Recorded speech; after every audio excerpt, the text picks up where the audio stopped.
en esta presentación la maestra Cristina Barros, el maestro Marco Buenrostro y la subdirectora de publicaciones de la Dirección General de Culturas Populares, la licenciada Katia Vanessa López González, a quien sin más preámbulo cedo la palabra. Gracias, muchas gracias. Bueno, pues muy contentos en este último día de la primera feria del libro de cocina tradicional. Tenemos invitados pues de lujo, quién mejor que la maestra Barros y el maestro Buenrostro para estar aquí este día. El pretexto un poquito es presentar la colección Recetarios Antiguos que acabamos de lanzar en ebook. Con esta colección nos abrimos las puertas a los libros digitales, a los ebooks. La primera colección que la Dirección General de Culturas Populares lanza en esta nueva tecnología.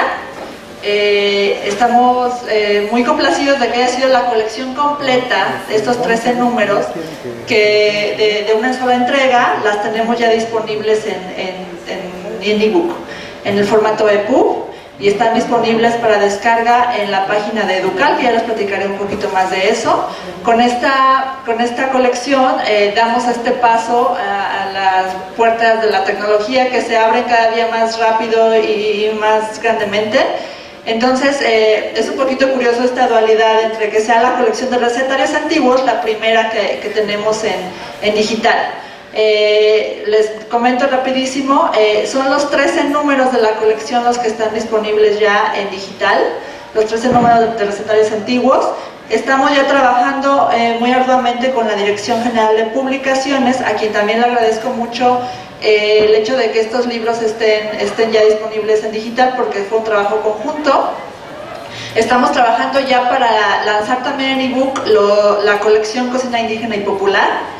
Por supuesto que, bueno, yo personalmente soy amante de los libros en físico, creo que nunca voy a dejar de comprarlos, y creo que muchos de nosotros también. Pero bueno, la tecnología ya está aquí, las nuevas generaciones están descubriendo nuevas formas de leer en dispositivos ahorita tenemos ebooks, después no sabemos, ¿verdad?, qué va a pasar con la tecnología. Creo que van a convivir ambas tecnologías durante mucho tiempo, afortunadamente, pero bueno, ya estamos, por fin ya tenemos libros digitales en esta plataforma. Los libros también, la colección también está en físico, claro que también está en papel. De hecho, tenemos pensado hacer una reimpresión de los 13 números el próximo año en papel. Y bueno, estarían a la par con los libros digitales. Los libros digitales también nos dan esta otra ventaja de los lugares donde no puede llegar, por ejemplo, Educal, que de ciudades donde no tenga librerías. En el extranjero, por supuesto que los están pidiendo muchísimo. Entonces, con esta colección, es un gusto que esta colección sea la que nos abra las puertas a los libros digitales y a tenerlos disponibles más allá de cualquier frontera. Entonces, bueno, sin más preámbulo, le voy a ceder la palabra a la maestra Cristina Barros. Es un gusto de verdad tenerla aquí. Tuvimos a los dos maestros en la inauguración. Son personas de casa, a quienes apreciamos mucho. Entonces, bien, la maestra Cristina Barros es investigadora y docente, activista en defensa de la alimentación saludable y de la vida, entre otras causas sociales. Tuvo sus primeros acercamientos con la cocina en su niñez junto a su abuela materna, quien le enseñó a apreciar la cultura tradicional mexicana. Es maestra en letras por la UNAM. Desde hace más de 2 décadas publica en compañía del maestro Marco Buenrostro la columna Itacate en el periódico La Jornada. Con sus libros de recetarios y publicaciones periodísticas ilustra a los lectores acerca de técnicas para la preparación de alimentos, ingredientes, historia y tradiciones, así como el uso de utensilios, entre otros temas relacionados con la cocina tradicional mexicana. En la trayectoria de la maestra Barros resulta difícil desligar su trabajo de investigación con su activismo en favor de causas de beneficio social, entre las que destaca su lucha por evitar la desaparición de la dieta tradicional basada en ingredientes naturales como frijol, maíz, chile, así como verduras o frutas originarias. La maestra Barros es defensora de la salud y vitalidad de los seres humanos, cuyo principio se basa en la clase de alimentos que se ingieren. De ahí su labor de divulgación, que busca elevar la calidad de vida de los habitantes de las urbes a través de la mejora de los hábitos del consumo y la ingesta de alimentos naturales. Bueno, la maestra Barros pues es ampliamente reconocida. Creo que entre sus premios, publicaciones son muchísimos, nos tardaríamos mucho en mencionarlos. Entonces, bueno, ahora sí, sin más preámbulo, les cedo la palabra y muchas gracias.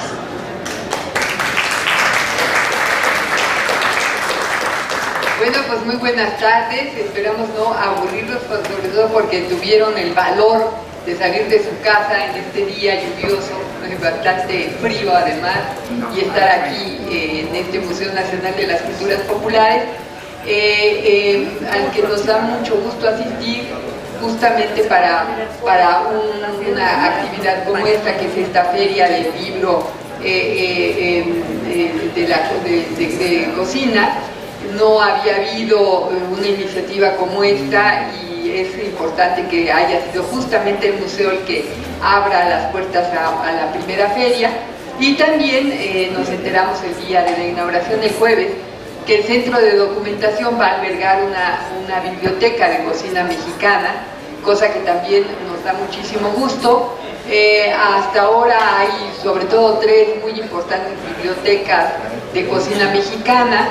Una está en la Universidad Nacional Autónoma de México, gracias al doctor Taboada, que en paz descanse, un químico que se dedicó a entrevistarnos a todos los autores de libros de cocina para que hubiera un acervo como este en la universidad. Esto está ubicado en la Biblioteca Central, en el 90º piso, creo que en el 10º, pero es difícil acceder porque en general está cerrado el local, en fin, no hay las facilidades que uno quisiera. La otra es una biblioteca privada, pero que fue reunida inicialmente por la Universidad Nacional Autónoma de México, por el Programa Universitario de Alimentos, y es la biblioteca de la Fundación Herdes, que pues está a disposición de los estudiantes de gastronomía, sobre todo, que son los que más acuden. Y pues es un gusto también, digamos, presentar en esta nueva modalidad la colección de recetarios antiguos, el esfuerzo que se emprendió en el año 2000 en relación con la publicación de libros de cocina por parte de la Dirección de Culturas Populares y de la Dirección de Publicaciones, es realmente inédito. Se lograron más de 50 recetarios de la colección Cocina Indígena y Popular, que ustedes pueden ver.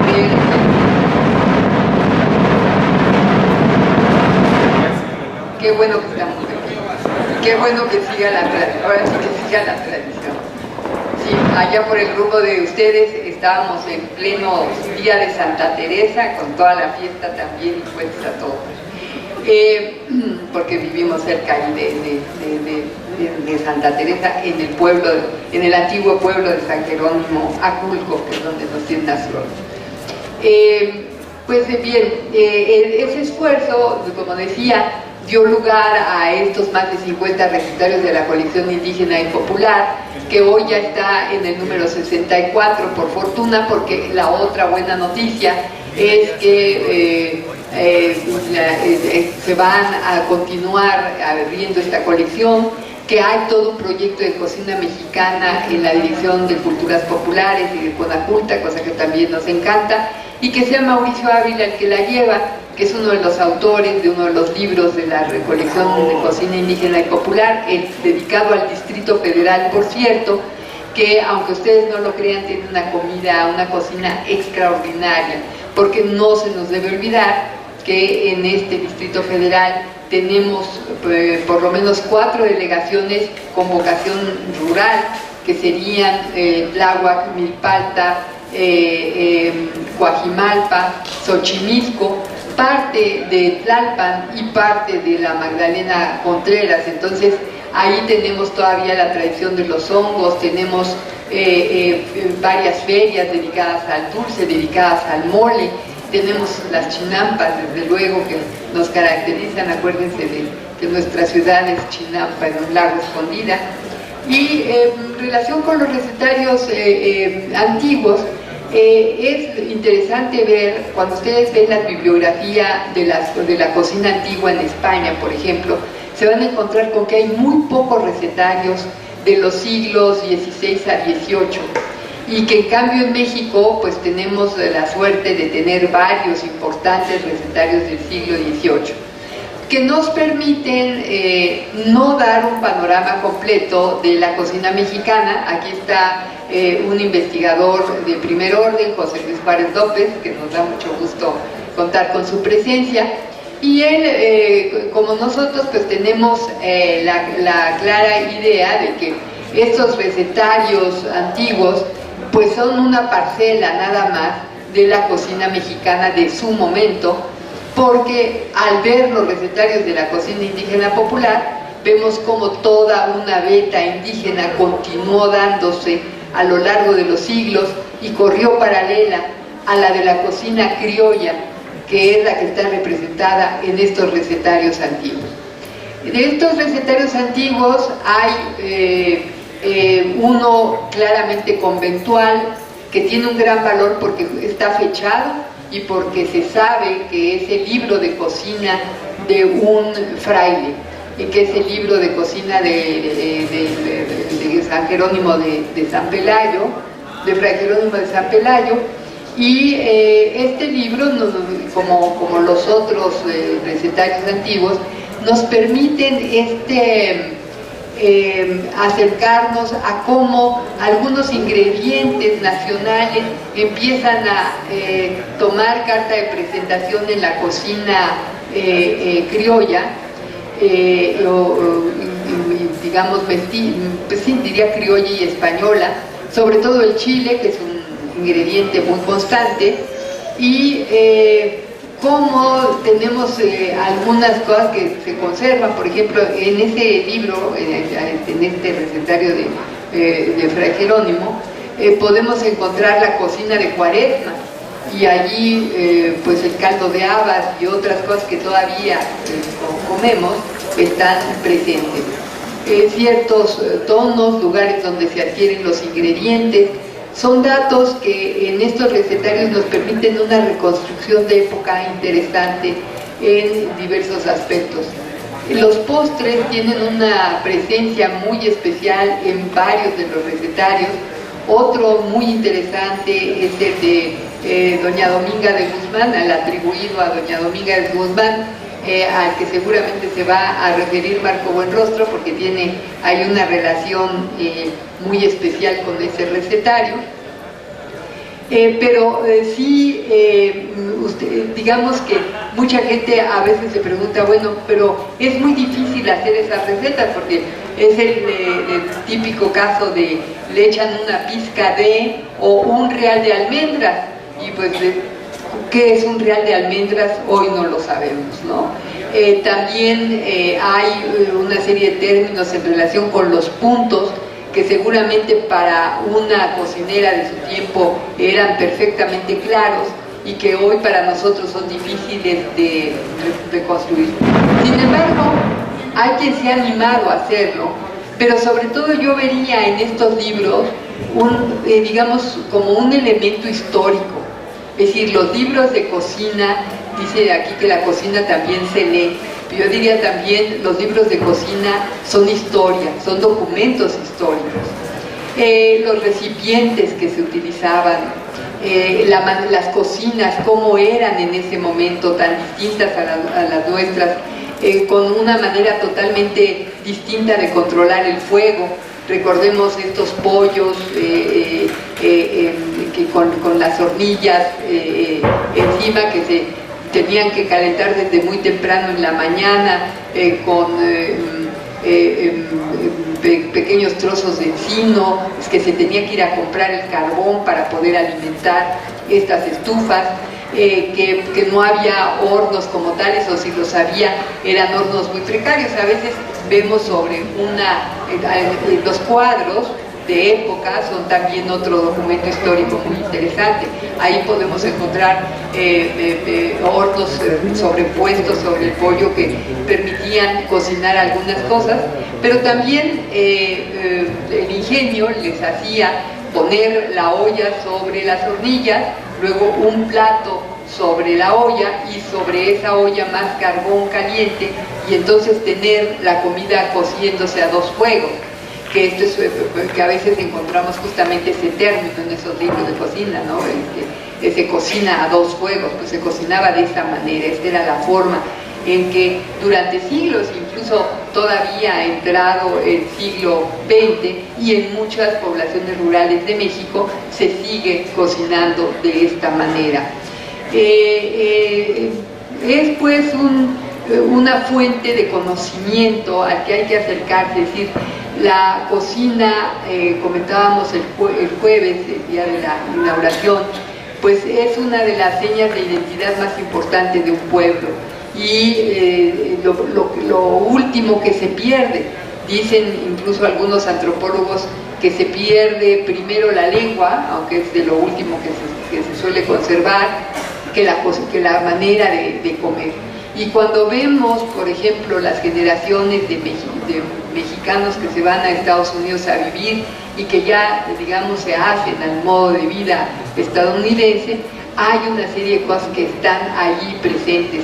El molcajete, por ejemplo, que era de la abuela, pues sigue presente en determinadas fechas especiales y allí se sirve la salsa, o el día 24 de diciembre se preparan tamales y los prepara toda la familia junta. Es una manera de arraigarse a la tierra.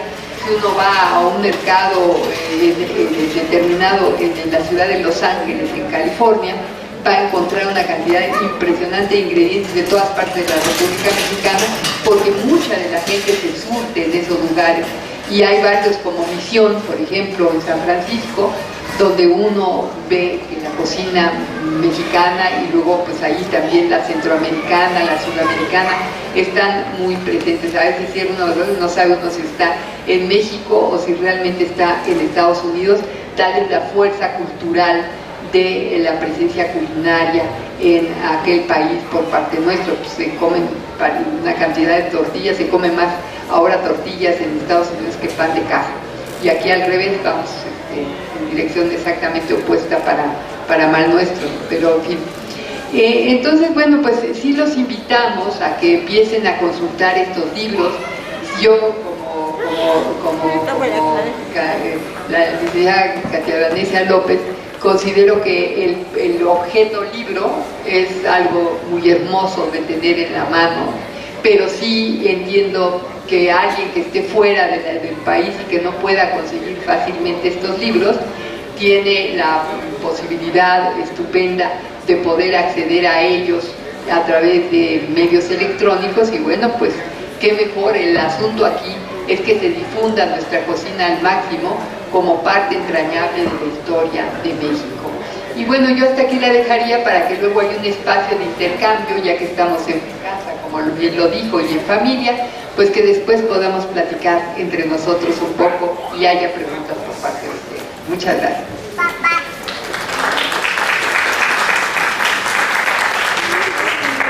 Muchísimas gracias, maestra Cristina. Bueno, ahora quiero dar la palabra al maestro Marco Buenrostro. Él es ingeniero, investigador, conferencista, columnista.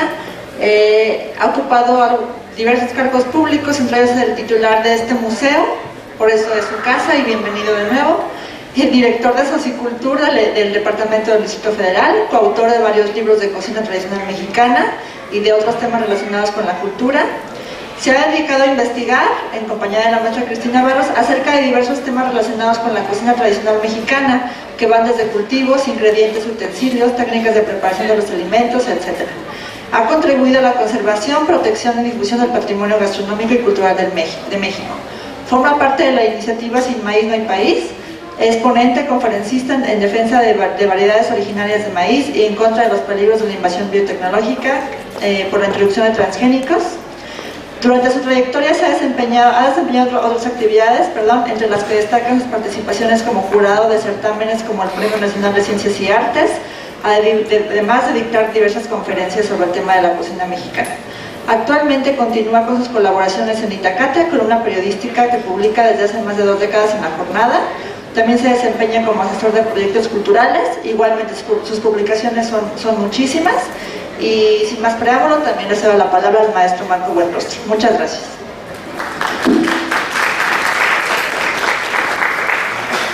Muy buenas tardes, un gusto estar con ustedes aquí, como decía Cristina, para intercambiar, que yo creo que es como debe hacerse todas las charlas. Yo quiero aprovechar esta oportunidad para honrar a las personas que iniciaron este proyecto, en primera parte, y en segunda parte pues también para honrar a las personas que están impulsando estos libros electrónicos. Yo prefiero hablar de estos libros electrónicos o ediciones digitales, como sabiamente dijo Katia Vanessa,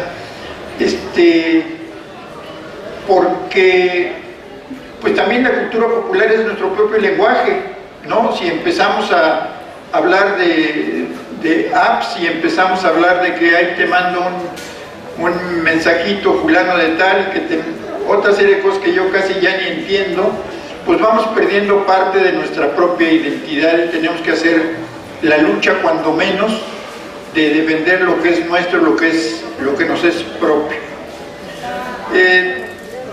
Hay algo que es importante desde mi punto de vista en este cúmulo de recetarios, y yo diría que es como una fotografía de familia en donde se reúnen una serie de regiones y culturas para ser representadas a través de estos recetarios, ¿no? Cada receta nos cuenta historias, cada receta nos cuenta culturas, nos dice del medio ambiente donde estas recetas fueron creadas y las culturas que las manejan. Muy difícil, ya lo decía Cristina, reproducir muchas de las recetas porque, por ejemplo, los jitomates que encontramos hoy día no son los mismos jitomates que se vendían antes, los sabores inclusive han cambiado. Sin embargo, estamos ahí haciendo un esfuerzo por conservar nuestra propia cultura y por darle un carácter dinámico que es innegable que lo tiene. Quiero decirles que nuestra cocina estaba perfectamente bien formada antes de la invasión europea o la llegada de los españoles, y que hemos sido capaces en el tiempo de apropiar una serie de influencias que hemos incorporado a nuestra cocina, y que el uso de esos ingredientes tiene un carácter distinto del lugar donde fueron originados. Las culturas tienen, pues, para su propia defensa y beneficio, una actitud que técnicamente se llama resemantización, y esto quiere decir que cuando uno ve un objeto que no conoce su uso o un ingrediente que no conoce su uso, pues le da un valor. Esto sucede muy frecuentemente en las artesanías en nuestro propio país. Por ejemplo, vemos un jarrón y nosotros lo concebimos como un florero encima de una mesa, cuando ese jarrón tiene otra serie de significados que van desde el color, la forma y los símbolos que tienen impresos. Lo mismo pasa con la cocina. Las cocinas tienen razón de ser. Muchas veces este ritmo, por ejemplo, estacional, nosotros no lo entendemos. Muchas veces queremos conseguir los ingredientes que sean de una estación, cuando en realidad en el lugar donde se produce esta comida o esta cultura tienen un ritmo y son esperados, ¿no? Ya vienen los tejocotes, ya van a aparecer las chicatanas, ya hay gusanos de maguey, ya hay escamoles, etcétera, según cada región del país. Bueno, este esfuerzo nuevo, esta yo no diría aventura, este esfuerzo pensado, planeado de hacer libros electrónicos, tiene el fin que ya describió la licenciada Katia Vanessa López muy claramente, en el sentido de llegar a otros públicos, de llegar a otros ambientes. Yo diría también se prestará para hacer una serie de trabajos que pues parecen fáciles, pero que son casi trabajos de tesis y que cualquiera de nosotros lo puede hacer. Yo diría, podemos hacer casi colecciones de ingredientes, por ejemplo, ¿no? De granos que aparecen en los recetarios, de flores que aparecen en los recetarios, de técnicas que aparecen en los recetarios, pues una cantidad de cosas que están presentes en esos recetarios y que nos darían pues oportunidad de trabajarlos, de conocerlos profundamente. Difícil tener toda la colección, pero pues pudiéndola consultar a través de formas electrónicas, seguramente para algunos se facilitará hacer trabajos de este tipo. Igual que otros esfuerzos, ya Cristina hablaba de los recetarios antiguos, que son una fuente de riqueza. Yo quiero referirme al esfuerzo que hizo Josefina Velázquez de León junto con otras cocineras de la época en hacer ese retrato que yo llamaba de familia, de lo que era la cocina urbana en formación en aquel tiempo, 1930, 1950, en donde edita 150 libros y reedita otros hasta llegar a 204, una cifra por ahí que anda variando según diferentes investigadores. Este ejercicio que hace Culturas Populares ahora, la Dirección General de Culturas Populares del CONACULTA, pues haría la otra parte faltante de un gran rompecabezas, que es la cocina indígena y popular en México, que tiene una riqueza insospechada. O sea, cualquier persona que la aborde por cualquier ángulo va a encontrar que es interminable, afortunadamente para nosotros, y que representa una serie de nuestras culturas y una serie de los nichos ecológicos donde esas culturas se desarrollan. Yo ahí lo dejaría, dado algunos temas que son motivo de reflexión, otros son motivo de discusión, pero bueno, para eso estamos aquí reunidos, y bienvenidas cualquier pregunta, cualquier comentario, cualquier intervención. Gracias.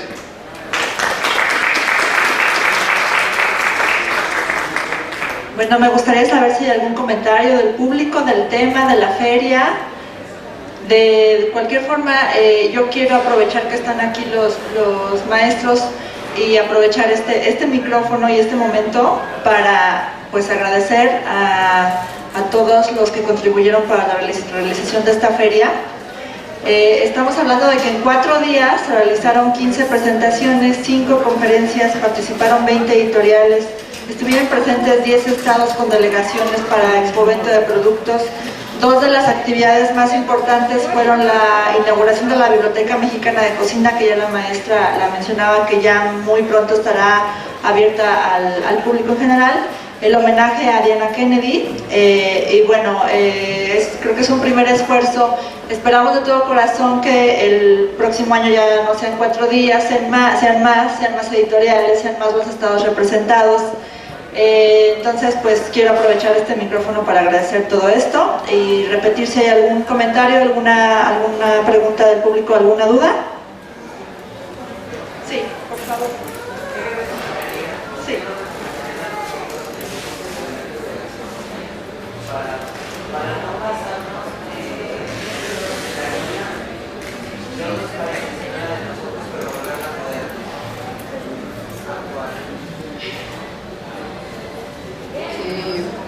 Bueno, es una buena pregunta, y es una pregunta que tiene muchas aristas al mismo tiempo.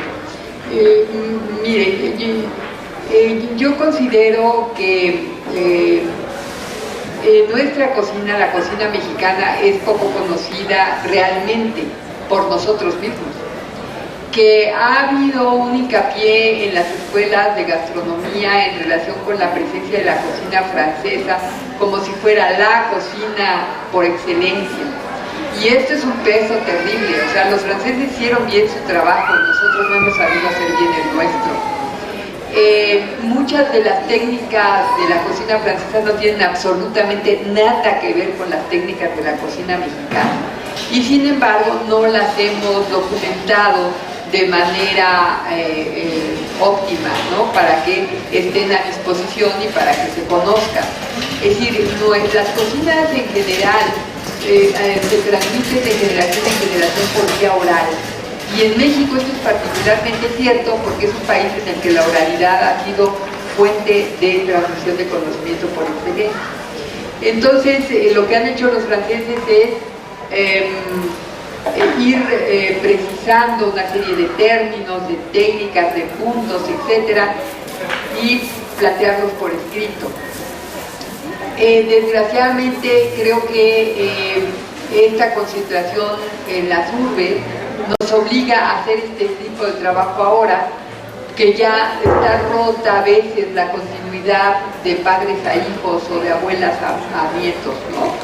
Y entonces pues tenemos que hacer ese trabajo de documentación y ir siguiendo a aquellas personas que han hecho algunos avances en relación con este tema.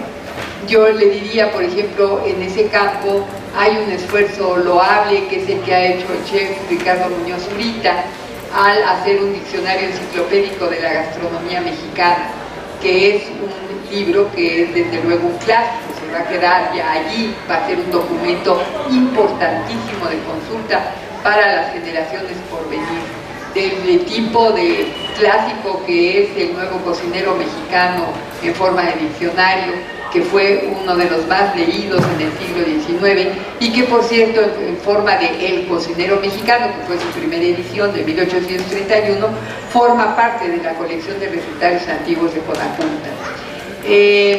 Entonces, hay que, diría yo, conocer lo nuestro. Para conocer lo nuestro hay que caminar por este país. Lean el libro del Distrito Federal de Mauricio Ávila, que como chef decidió correr la aventura de irse por las delegaciones de esta ciudad y hablar con la gente y aprender de ella y ir registrando sus recetas. Es un lindo libro que nos habla de un sistema de aproximación al conocimiento muy interesante.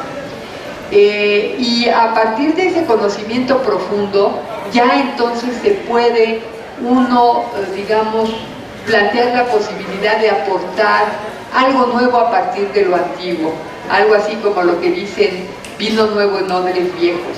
Pero es como los pintores, es decir, Picasso, primero que nada, fue un pintor académico y manejó y dominó perfectamente las técnicas académicas de pintura y luego hizo su pintura, ya se hizo un creador él, ¿no?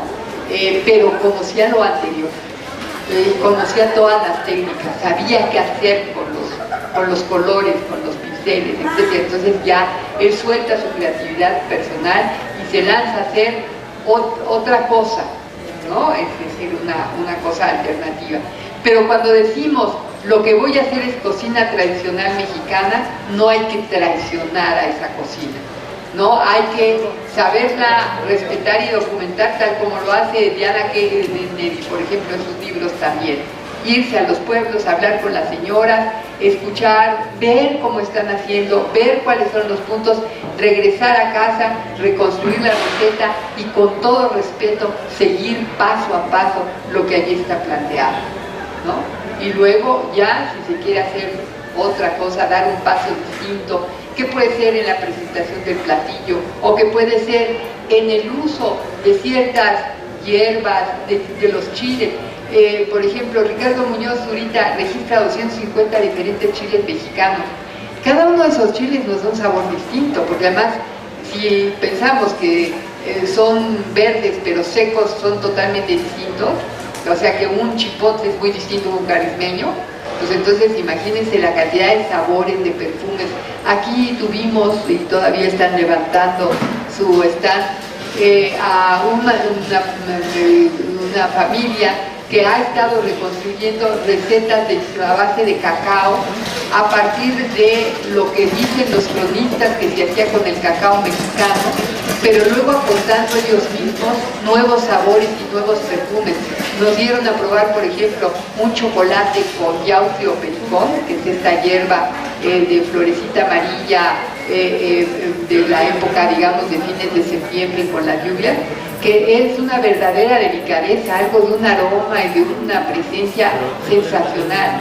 Bueno, pues esto es recreación y creación, ¿verdad? Pero a partir de lo propio. Entonces, yo por allí me iría, no sé si Marco quisiera añadir algo. Yo creo que en el tiempo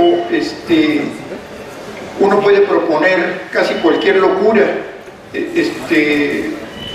es la comunidad la que va a decir lo que permanece como cocina tradicional, ¿no? Entonces yo digo, sí hay que arriesgarse, sí hay que hacer pruebas, pero como dice Cristina, básicamente conociendo lo que uno maneja. Uno puede, y se ha hecho antes que nosotros, por ejemplo, traer chocolate de Chiapas o de los lugares originarios, y incluirlo en un mole en Puebla, por ejemplo, ¿no? Hay que tener en cuenta que también nos debemos de quitar muchos mitos. Antes de la invasión decíamos que teníamos una cocina bien formada, ¿no? Los cronistas registran que hacíamos, por ejemplo, sí, que estoy muy cerca, dice Cristina. Los cronistas registran, por ejemplo, que con el aguamiel se hacía azúcar y se hacía vinagre, cosa que no sabemos, ¿no? Fue tan brutal el efecto de esta llamada conquista, de esta invasión, que nos obligaron a hablar de tunas de Castilla, por ejemplo, cuando en Castilla no había tunas, ¿no? Entonces muchas cosas nos fueron negando, a tal grado de que en determinado momento la gente urbana dice fuchi, comer insectos, ¿no? Y se les cae la baba cuando saben que los franceses comen caracoles de jardín, ¿no? O sea, ahí hay algo como autodiscriminatorio, ¿no? Esta parte que le llaman mestiza, que yo digo que es una denominación de parte de los dominantes, pues es como darse una cachetada. Tenemos que reconocer que efectivamente tenemos una parte importante de otra cultura, pero que básicamente si nosotros somos nosotros mismos, tendremos la fuerza suficiente para entender y apropiar y resemantizar, entender lo que nos proponen otros, ¿no? Y darle como lo hemos hecho a través del tiempo y como lo han hecho estos grupos indígenas que está representado ahí, ¿no?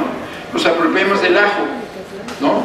Se dice, por ejemplo, que no haya fritura en la época prehispánica, cuando uno pone un huevo en un sartén, que puede ser un huevo de guajolote o de pato o una pieza, en un sartén y está frita, ¿no? Se consigue un huevo frito fácilmente, no había la inundación de manteca y tal, aunque así usábamos manteca de venado, manteca de pequeños cerdos que existen todavía en el país, el pecarí de collar, que abarcaba prácticamente toda la república, y desde mi punto de vista es la razón por la cual somos aficionados a las carnitas y a la carne de cerdo, mucho más que a la de res, sobre todo en algunas regiones, ¿no? Entonces, hay muchas vetas. Una veta sería encontrar ingredientes de dos regiones distintas, ¿no? O sea, combinar choconostle con ingredientes de otra región, y ahí habría una veta para hacer nuevas propuestas, ¿no? La comunidad no está cerrada a nada. Entiende el progreso y está inscrita en el progreso. Es falso este concepto de modernidad que nos imponen, es este concepto de ser mejores por ser más tecnológicos, es absurdo, es la zanahoria delante del burro, y nosotros como buenos burros vamos corriendo, trotando detrás de la zanahoria, ¿no? Entonces yo digo, cualquier propuesta es bienvenida.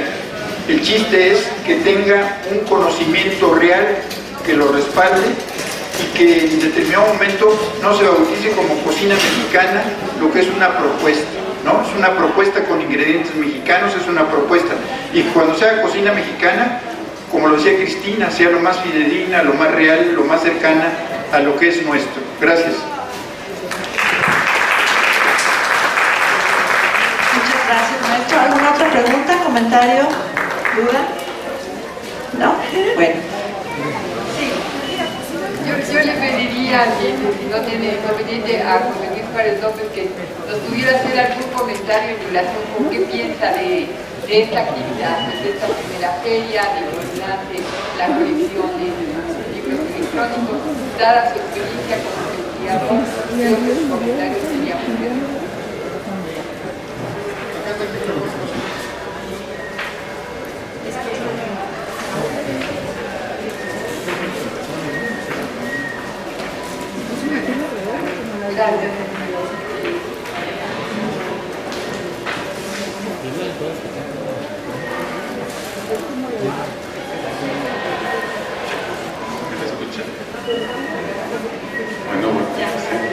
Bueno, pues muchas gracias por permitirme la palabra.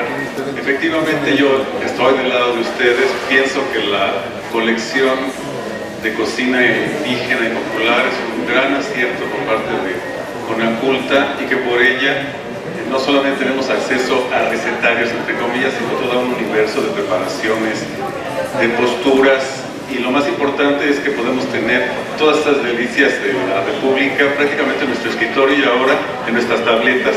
Ya Katia Vanessa me hizo favor de mandármelas, y créanme que es delicioso poder estar en una playa o en la montaña o alejados de casa y poder tener acceso a estos recetarios.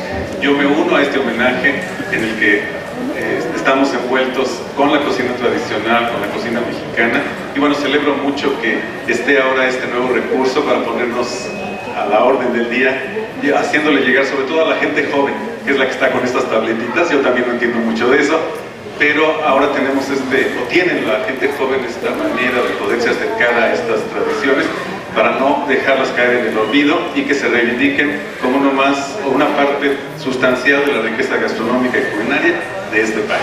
Muchísimas gracias.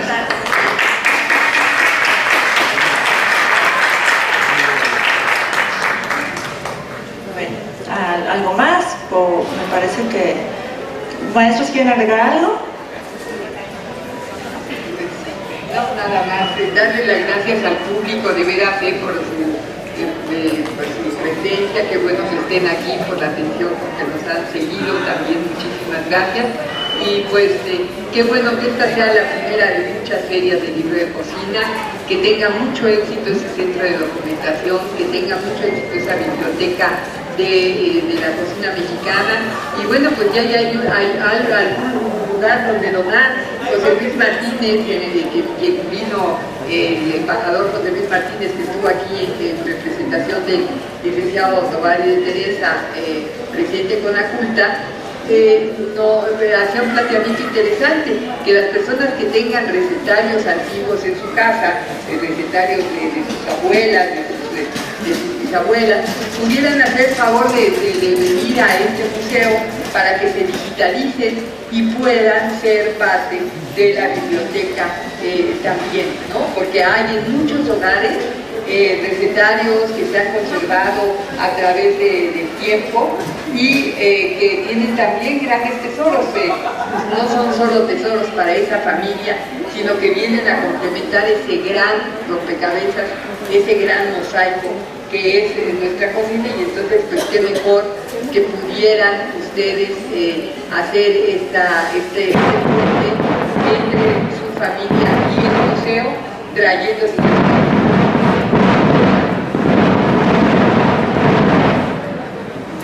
Entiendo por la directora de la Dirección de Culturas Populares que van a hacer una propuesta en breve, ¿verdad? Según nos anunció ella misma, retomando la idea del embajador José Luis Martínez. Y entonces, bueno, pues qué mejor que poder tener esas riquezas también en esta, que es desde hace mucho tiempo pues una casa querida, que ha tenido un paréntesis, pero que esperamos que con esta iniciativa en torno a nuestra cocina vuelva a tener esa fuerza con la que fue gestada por Guillermo Bonfil, no lo olvidemos, que fue el que concibió este museo y la primera exposición, El maíz como fundamento de la cultura popular mexicana, con toda esta defensa del maíz ya desde entonces, porque él adivinaba lo que vendría ocurriendo después y que el maíz se convertiría en una mercancía para muchos. Entonces nosotros tenemos que defender nuestros maíces nativos aún desde el punto de vista más pragmático. Con estos maíces nativos nuestros campesinos están haciendo frente al cambio climático. Estamos ya documentando estrategias extraordinarias en relación con cómo se usan las miles de variedades de maíces que existen para poderlas adaptar a que hay más sequía en ciertas regiones o demasiada humedad por todos estos fenómenos climáticos. Entonces es una riqueza maravillosa que no podemos perder. Se trata de algo en el que nos estamos casi que jugando el futuro, ¿no? Entonces que esa primera exposición sobre el maíz tenga su eco y le dé vida a estas ferias y a este impulso a nuestra cocina a través de la Dirección de Culturas Populares. Muchísimas gracias. Consejo Nacional para la Cultura y las Artes.